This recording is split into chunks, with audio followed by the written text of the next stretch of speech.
Aries, this is going to be a reading for you for November 1st through the 3rd. And I'm super excited to see what energy comes through. We got some new camera quality going. Okay, we got a whole new setup. So hopefully you guys like the changes. And we're going to get straight into it. Of course, this is still general. Only take what applies and, of course, leave the rest. And let's get into it. Aries. Okay, and before we even cover these, let's go ahead and actually pull some oracle cards to see what other energy is coming through.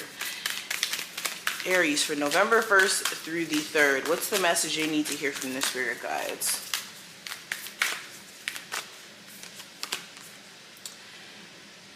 Okay, valiant courage. It says take action with passion. So let's find somewhere to put that. Aries, what are the messages their spirit guides want them to hear for November 1st through the 3rd? The Miriam, sacred vision, choose to forgive in order to heal. See the light, in all. Remember that love has no boundaries. Interesting. So let's go ahead and talk about this, Aries. So starting off with the oracle cards, there's a need for you guys in the first half of November to take action on the things that you're literally passionate about. So you could be someone who's a tarot reader and you're passionate about tarot, or you can be someone who's passionate about doing hair. Whatever it may be, it's a need for you to explore that passion during this time frame, because it could unlock a lot of doors for you. And you may not be able to see it right now because things may be very fresh. And with you, starting a journey with a YouTube channel or with a business or whatever this passion may be, it may be a long and, interesting process, but in the end, you never know what doors may open up. And that's what I think Spirit really wants you guys to understand at the moment. And being courageous is one of the first steps when it comes to becoming successful, because you have to be someone who's willing to put yourself out there and not really care about how other people may view you in starting a business, or being silly on the internet to whatever. It takes a lot of courage to put yourself out there. And that's what you guys need to tap into during this time frame. I'm also hearing like balancing out your solar plexus. And then there's a need for you guys to have clear vision at this moment and making sure that you're not letting things kind of taint your view. That's another thing I keep hearing. Like illusions or like mixed feelings. But let's go ahead and get further into this reading, because we got some interesting energy already. So present energy, Aries, we have the Knight of Swords. So this is you wanting to take charge, you having your eye on the prize, and this is you just charging ahead. You want to be careful though with this Knight of Swords energy. If you know anything about tarot, you understand that the Knight of Swords is very impulsive in some ways, okay? So with this, there may be this impulsive action that you're taking here.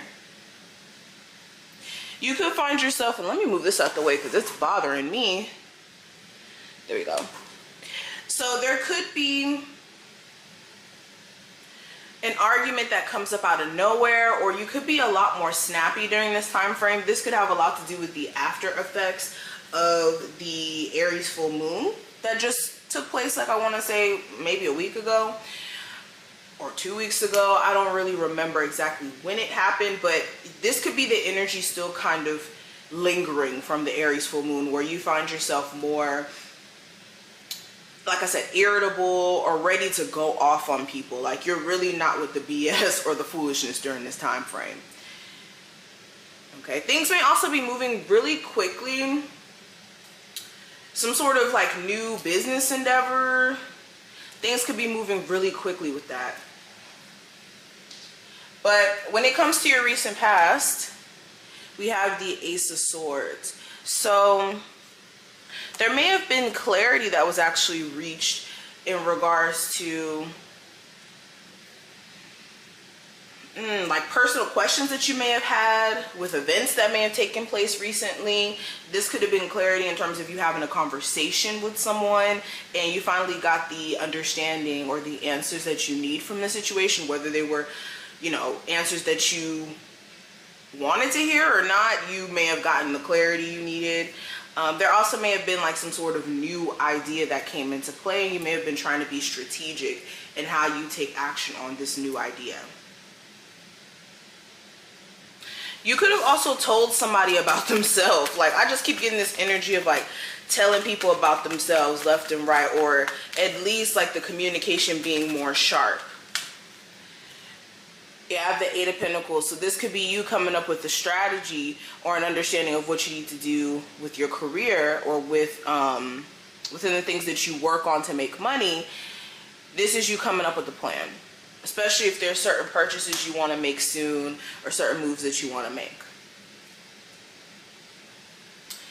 Now, what I see for the near future, I have the Seven of Swords. So in the near future, you may be avoiding somebody like the plague or avoiding a situation like the plague. You may be seeing that just from all the details, all the things that have been taking place so far, it's clear that you need to stay away from the situation, especially if it's only left you in the space of being very confused and conflicted with the Two Swords here. And then this lady's holding the other five, so it's like you guys have been going in circles when it comes to someone's like manipulation tactics, and you know that you need to stay away from this individual. A lot of you will be doing what's best for you.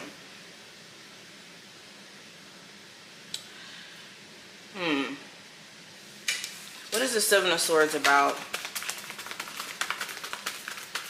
Beware of someone trying to like manipulate you to take money from you in some way. This could be a Scorpio. There could also be some infidelity that you may have to address with someone, and that may cause you to finally say, look, something has to change with this relationship or I'm completely done.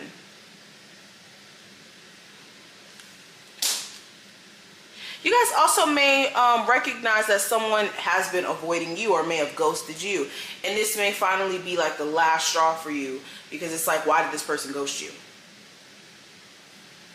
So that's definitely something to look out for. Now, the advice with the Seven of Cups, there's a need for you to make sure that your mixed emotions or you have an emotional moment don't taint the reality of your opportunities. So for a lot of you, you could have days where you're excited, you're ready to go to take action on certain creative endeavors, but then other days you may get more emotional or you may get into your own head, and then, I don't know, you start to feed into certain illusions or delusion, I should say. And then it throws you off. And this is also making sure you know the difference between what's a real opportunity and what's not in love, career, really any area in your life. This is making sure you're not feeding into, again, like I said, the illusion aspect or the ignoring the red flags.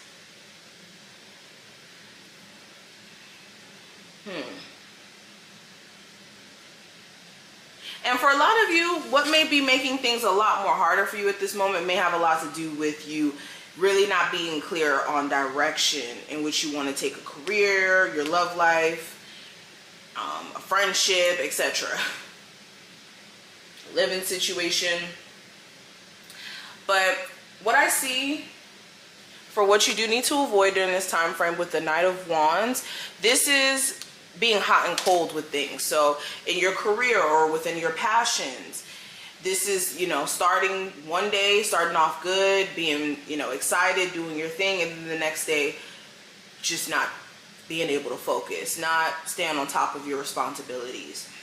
This is also allowing people to be this way towards you, where they pick and choose when they want to deal with you. This is my here for a good time, not a long time card, okay? Whenever the Knight of Wands comes up, this is somebody who will sleep with you all day, but then when it comes to commitment and seriousness, they have nothing to offer. So this is making sure that you avoid also a fire sign if not a fire sign, it doesn't matter the specific zodiac sign, but somebody who is like this, who just comes around for, you know, fun, but they don't have anything to offer, or they're inconsistent. Now, what I see for the challenge, I have the Lovers card.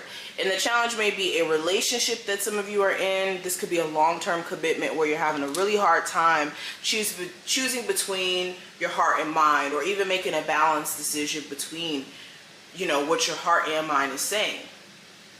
For others of you, this could be you in general having a hard time warming up to getting into a relationship or dealing with people. You could be someone who's been single, out of like merely trying to protect your energy and avoid dating somebody who may bring you back to a low point in your life that you've, you know, taken so much time and effort into healing. Overall, this could be, again, your love life, or you having a really hard time making a head over heart decision on something. You may be in a tight space in regards to the way that you may be being able to move. But what I see for your career, I do have the Nine of Pentacles. And career-wise, it's like you guys know how to make you some money, okay? And I think that that's the main focus for a lot of you, especially for my people who are like super single. You may be using your career as an excuse to not really get close to people at the moment. Or you may be having a hard time getting close to people because of the fact that you're so career focused. So that's something to look at too. But with the Nine of Pentacles, yeah, your eyes are on the bag. How can you make more money so you could do this? How can you do this so that you could do this? And you guys may have like a new stream of income opening up. Things may be moving really, really good during this time frame when it comes to money. And money opportunities, I should say. Got really quiet. But what I see for love, we have the Queen of Swords. And with love, you may be really in your head in regards to that. You may be trying to think like, should I stay in this relationship? Should I not? You could find yourself, like I said, more snappy or blunt. Let's use that word. More blunt, more upfront, cutting to the chase, really not here for the foolishness. You may be finding yourself just not really here for the arguing. Like, this looks like if you try me, I'm going to block you. Clarify the Queen of Swords. Yeah, a lot of you are also looking at your relationship from a different perspective. Does it make sense to stay in this, especially given the fact that you've looked at this relationship and where it's going to be in the long term, and you may not be that optimistic in regards to the future. Let's just be honest. So this could be making you question things even more. But this is what I see, Aries. I mean, this was an overview. I hope that I put things in perspective for you. If you did take something from this video, definitely feel free to thumbs it up. And I will see you in the next one.